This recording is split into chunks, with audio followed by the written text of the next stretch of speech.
ভারতে চা বিক্রেতারাই হয়ে উঠছেন ধনী ব্যক্তি। ক্ষণে ক্ষণে ভারতীয়দের নিয়মিত চা পানের অভ্যাসই নাকি এর মূল কারণ। তাই পড়াশোনা বেশি দূর না এগিয়ে অনেকে চায়ের দোকান দিচ্ছেন, আবার কেউ বিল গেটসকে চা খাইয়ে ইন্টারনেটে ছড়িয়ে বেড়াচ্ছেন। এই সদ্য ধনীদের তালিকায় আসা চা বিক্রেতাদের নিয়ে সাজানো হয়েছে আমাদের আজকের আয়োজন। প্রথমে রয়েছে মহারাষ্ট্রের নাগপুরের বাসিন্দা ডলি। গত কয়েক দশক ধরে তাকে সকলে ডলি চাওয়ালা নামেই চেনেন। তবে আর 5 জন চা বিক্রেতা থেকে তার বিক্রির পদ্ধতি একেবারে আলাদা।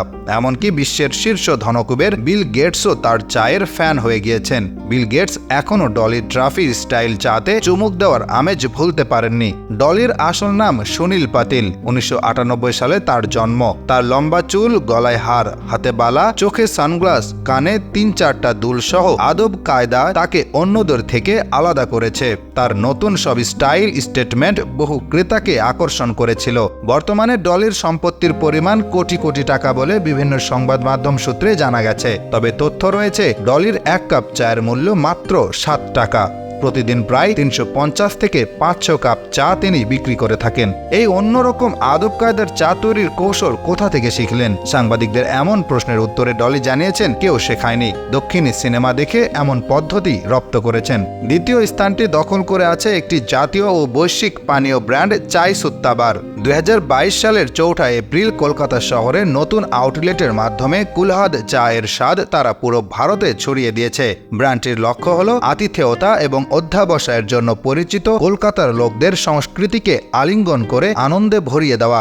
সংস্থাটি প্রতিদিন 3 লক্ষেরও বেশি কুলহাদ ব্যবহার করে এবং 1500টিরও বেশি কুমোর পরিবারকে সহায়তা করে। সংস্থাটি সমাজের বিভিন্ন অংশ থেকে 500 জনেরও বেশি লোককে নিয়োগ করেছে। সমগ্র ভারত জুড়ে এই ব্র্যান্ডের প্রাণবন্ত চায়ের 250টিরও বেশি আউটলেট আছে। চাই সুত্তাবার এর সহ প্রতিষ্ঠাতা অনুভব দুবে বলেছেন, এটা মানুষের ভালোবাসার কারণেই সম্ভব হয়েছে।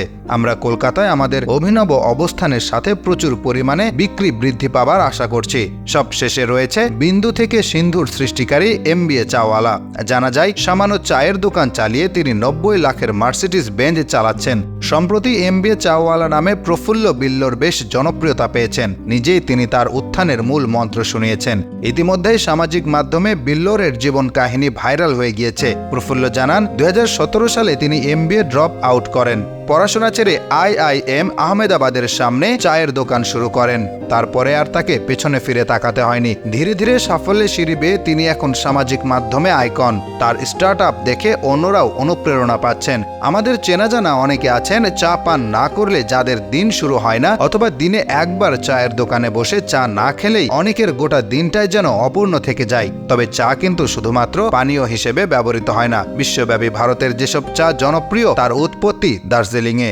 ভারতীয়দের মাঝে প্রচুর চা পানের অভ্যাস আছে। এক্ষেত্রে বাংলাদেশিরাও কম যায় না। তাই তো পাড়ায় পাড়ায় গড়ে উঠেছে চায়ের দোকান।